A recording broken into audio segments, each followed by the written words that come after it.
Dans cette vidéo, je vous montre des exercices que je prescris régulièrement à mes patients qui souffrent de sciatique. Je m'appelle Anas, je suis kinésithérapeute spécialisé dans le mal de dos. Ces exercices seront efficaces si vous avez des douleurs qui irradient dans la fesse ou même plus bas au niveau de la jambe. Elles sont parfois associées à des engourdissements ou bien des picotements. Et cette séance sera également particulièrement efficace si votre condition, votre sciatique provient soit d'une hernie discale ou bien d'une arthrose lombaire. Et je vais vous montrer comment adapter des exercices en fonction de votre condition. Si par exemple vous n'êtes pas sûr de pouvoir bénéficier de ces exercices, je vous invite d'une part à consulter un professionnel de santé. Sinon, je vais laisser en description des informations qui vous permettent de déterminer si oui ou non vous pouvez bénéficier de cette séance. Il y aura deux particularités à cette séance. La première, c'est que je vais vous montrer les exercices de A à Z. Je vais les réaliser avec vous et vous montrer comment vous pouvez les adapter en fonction de vos symptômes et de votre condition. La deuxième particularité, c'est que les exercices seront démontrés de façon progressive. Je vais commencer avec des exercices un peu plus faciles et éventuellement, ils vont se complexifier au fur et à mesure de la séance. Évidemment, vous pouvez y aller à votre rythme, vous pouvez arrêter si vous sentez que les exercices deviennent un peu trop difficiles ou bien si vous ressentez un petit peu des symptômes ou au contraire, si vous avez un soulagement et vous jugez que vous avez assez bénéficié de la séance. Évidemment, vous pouvez refaire cette séance un jour, un autre jour pour justement la maîtriser et soulager vos symptômes de sciatique. C'est parti. On va commencer la séance sur le dos. Je vous invite à trouver un environnement confortable. Vous pouvez utiliser soit un tapis de yoga ou bien un tapis rembourré pour plus de confort. Donc, on va commencer en position couché sur le dos. Durant toute la séance, je vais utiliser la jambe droite comme si j'avais une sciatique à droite. De votre côté, si vous avez une sciatique à gauche, évidemment, vous pouvez faire les mouvements avec la jambe gauche. Donc, on va commencer de toute façon avec un exercice qui vient solliciter les deux jambes. On va d'abord pointer les orteils de la jambe droite. En même temps, on va tirer les orteils de la jambe gauche vers soi. Et dans un mouvement alterné, on va faire le contraire, à savoir pointer les orteils de la jambe gauche et tirer les orteils de la jambe droite vers soi. Et on va continuer en faisant des mouvements alternés de flexion et d'extension de cheville, où on va pointer et déplier la cheville. Ça vient tranquillement tirer au niveau du mollet. C'est un exercice pour commencer à mobiliser le nerf sciatique. À chaque fois qu'on ramène les orteils vers soi, ça crée une petite tension du nerf sciatique. On va le faire entre 10 et 20 fois. On suit mon rythme. On ajuste les amplitudes en fonction de vos symptômes. Et on commence très tranquillement.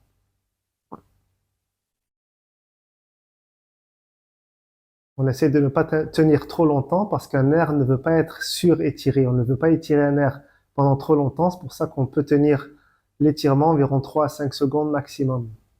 C'est un mouvement alterné où on vient mobiliser le nerf sciatique dans sa gaine.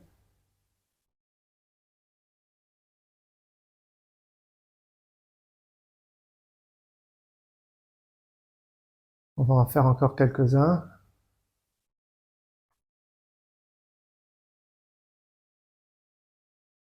On va enchaîner maintenant en ramenant la jambe symptomatique vers soi. On va ramener le genou vers votre poitrine et on va tirer tranquillement et revenir en position neutre.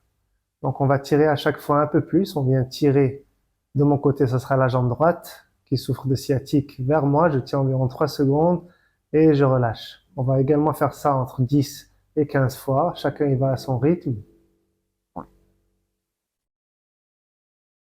À chaque fois, on peut essayer de tirer un peu plus en fonction de vos symptômes et de votre flexibilité. Si vous sentez que ça pince au niveau de la hanche, on peut faire un mouvement en écartant la jambe légèrement vers l'extérieur. Ça vient ouvrir la hanche pour moins créer de pincement au niveau de l'articulation de la hanche. Donc on tient 3 secondes et on revient en position neutre. Si possible, on tire davantage à chaque fois.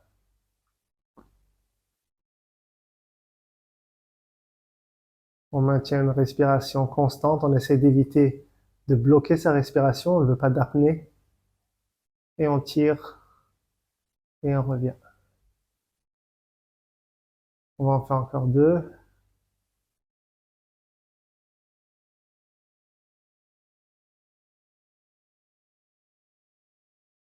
On vient relâcher, on peut en profiter pour écouter ces symptômes. On ne veut surtout pas créer d'irradiation de douleur dans la jambe, on ne veut pas créer d'engourdissement, de picotement. S'il le faut, on prend une petite pause.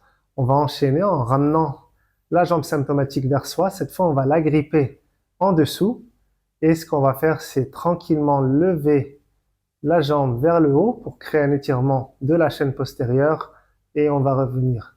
Encore une fois, on ne veut pas créer un étirement prolongé. On va faire des mouvements de va-et-vient de la jambe pendant qu'on attrape l'arrière de notre cuisse. On tient 3 secondes en l'air, on relaxe le pied et on revient en position initiale et on répète ça entre 10 à 15 répétitions.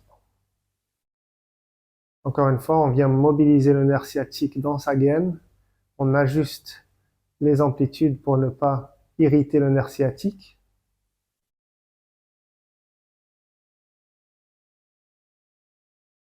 Et on essaie d'aller, si possible, plus haut à chaque fois. Sinon, on respecte notre condition, on respecte nos symptômes. On ne va surtout pas dans la douleur. L'objectif de cette séance est de vous détendre et de soulager vos symptômes sur le court terme.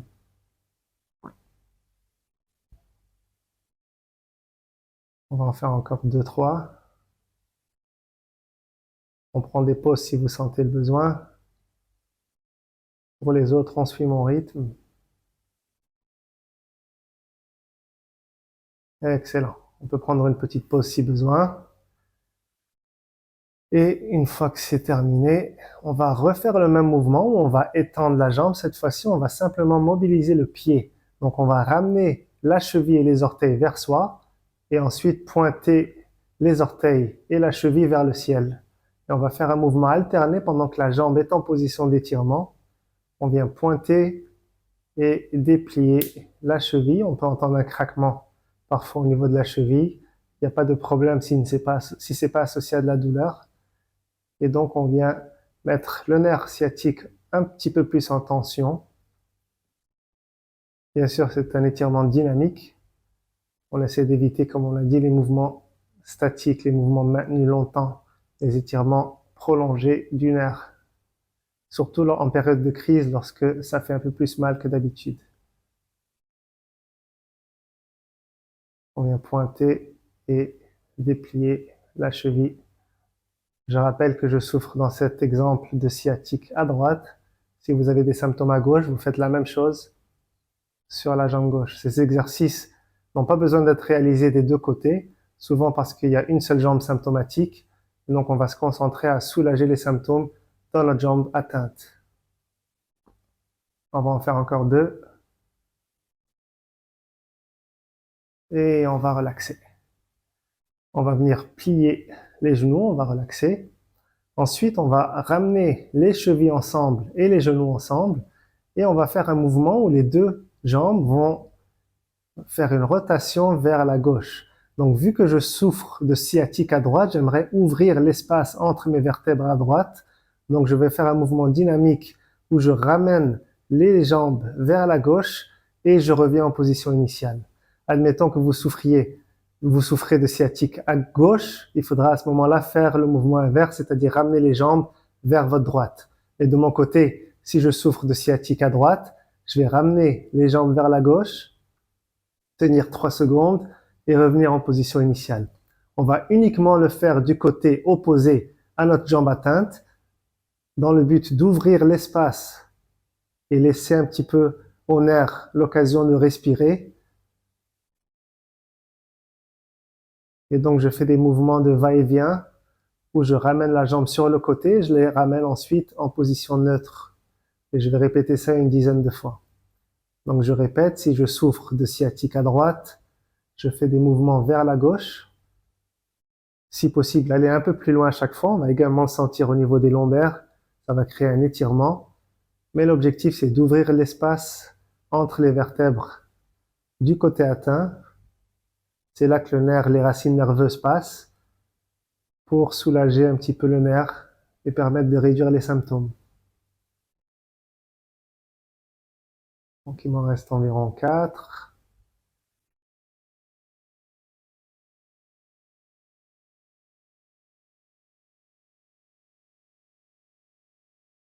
Comme j'ai dit, c'est des mouvements dynamiques. Pour l'instant, on va enchaîner ensuite avec des mouvements statiques, mais pas directement du nerf. On va se mobiliser et étirer des structures à proximité du nerf sciatique pour justement détendre la région et soulager vos douleurs. Donc justement, on va terminer en maintenant une position, maintenant que vous avez fait le mouvement de façon répétée, on va terminer en le gardant. On va garder le mouvement d'étirement en rotation et on va rajouter une petite surpression. Dans ce cas-ci, je souffre de sciatique droite, donc j'ai ramené mes jambes vers la gauche et j'ajoute une petite surpression avec ma main gauche, de sorte que ça ouvre l'espace à droite et ça étire les structures, les lombaires du côté droit. Je peux le sentir également au niveau des fessiers, au niveau de la jambe, la cuisse droite. Je sens un étirement prolongé que je vais maintenir un peu moins d'une minute. On va se concentrer sur la respiration, inspirer par le nez, expirer par la bouche.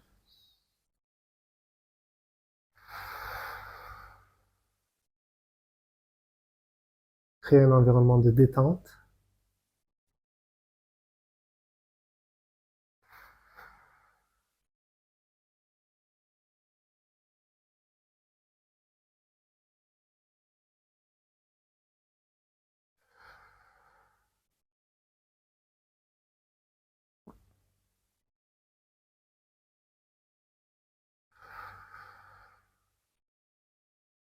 On revient ensuite tranquillement en position neutre.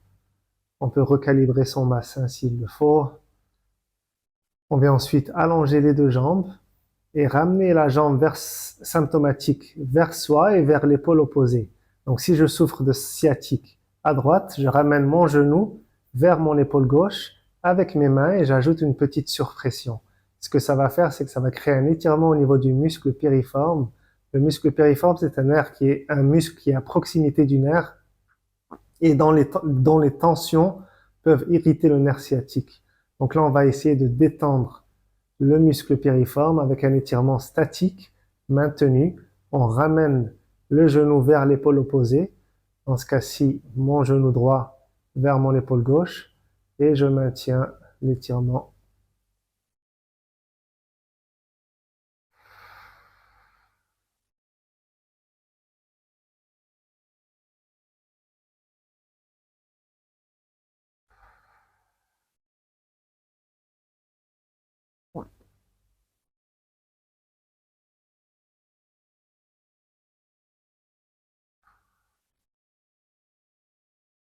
On revient tranquillement. Je vais vous offrir une alternative pour ceux et celles qui sont capables pour étirer le muscle piriforme. On vient plier les deux genoux, on vient placer la cheville sur le genou opposé. Dans ce cas-ci, je vais placer ma cheville droite sur mon genou gauche. Et ensuite, je vais tirer la jambe gauche vers moi en attrapant l'arrière de ma cuisse gauche. Et je vais sentir aussitôt un étirement dans ma fesse droite au niveau du muscle piriforme que je vais maintenir pendant environ 30 secondes tout en maintenant une respiration lente en se concentrant sur l'expiration par la bouche.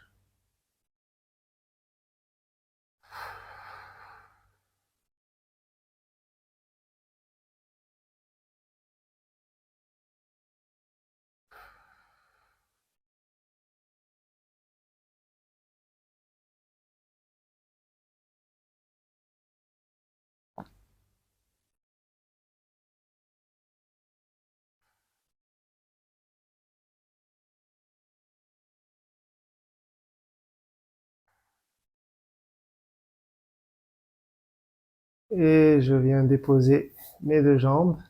On vient se dégourdir les jambes. On va terminer avec un exercice qui sera adapté à votre condition. Je m'explique. On vient tous se placer à quatre pattes. On vient placer les mains sous les épaules et les genoux sous les hanches. Ensuite, on va faire un test. Ensemble, on vient reculer les hanches et les fesses pour créer une flexion au niveau des hanches et des lombaires. Et vous allez maintenir cette position et voir est-ce que ça vous soulage ou bien si au contraire ça aggrave, ça augmente vos douleurs. Donc, on essaie de prendre note si cette position particulière augmente ou bien soulage vos symptômes. Ensuite, on revient en position initiale et on va faire le mouvement inverse, à savoir avancer les mains et essayer de ramener le bassin vers le sol en créant une extension au niveau lombaire. Donc, on y va à son rythme et on essaie de cambrer le bas du dos pour créer une extension. Une fois qu'on est en extension, on essaie de déterminer si cette position particulière nous soulage ou bien au contraire aggrave nos symptômes. On revient ensuite en position initiale. Pour ceux et celles qui ne sont pas sûrs, on peut faire le mouvement répété. Donc, je peux faire plusieurs mouvements vers l'arrière pour déterminer si l'accumulation, la répétition de ces mouvements me soulage ou bien si au contraire, ça aggrave mes symptômes. Et à l'inverse, je peux faire le mouvement d'extension de façon progressive pour déterminer si l'accumulation des mouvements en extension aggrave mes symptômes ou pas. De manière générale, bien qu'il existe des exceptions, on voit souvent que les gens qui souffrent d'hernie discale sont souvent soulagés par les mouvements d'extension lombaire de ce côté-ci. Et à l'inverse, les gens qui souffrent d'arthrose au niveau du bas du dos sont davantage soulagés par les mouvements, ici, la pose de l'enfant par exemple.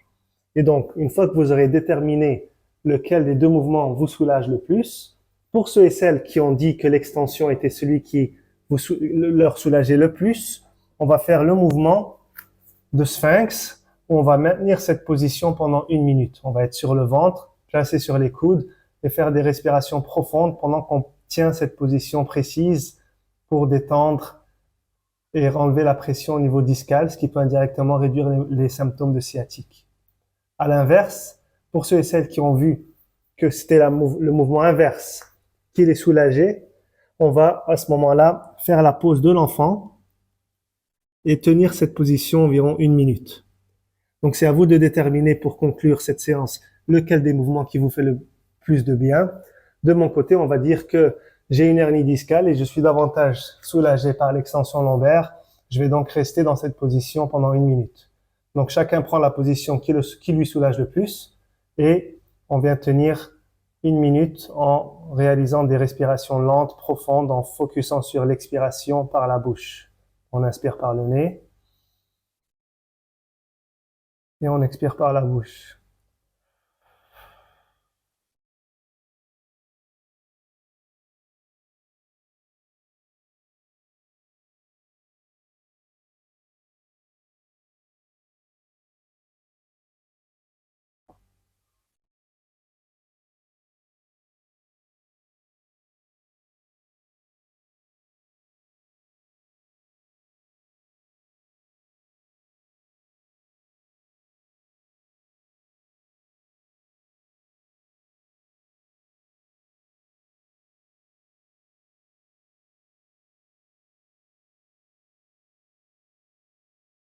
C'est ainsi qu'on conclut la séance. Alors voilà pour la séance guidée qui visait à soulager vos symptômes de sciatique. Pour ceux et celles qui ont réussi à compléter les exercices, je vous félicite. Pour les autres, j'espère que vous avez pu adapter les exercices de sorte qu'ils n'aggravent pas vos symptômes. N'oubliez surtout pas que vous pouvez répéter cette séance une autre journée jusqu'à maîtriser les exercices et en cas de doute, il est toujours préférable de consulter un professionnel de santé. De mon côté, je vous remercie pour votre confiance. C'était Anas. Je vous invite à vous abonner pour avoir plus de vidéos de ce type où on vient faire des séances ensemble pour soulager votre mal de dos et vous garder actif au quotidien. Je vous remercie et je vous dis à bientôt dans une prochaine vidéo. Ciao.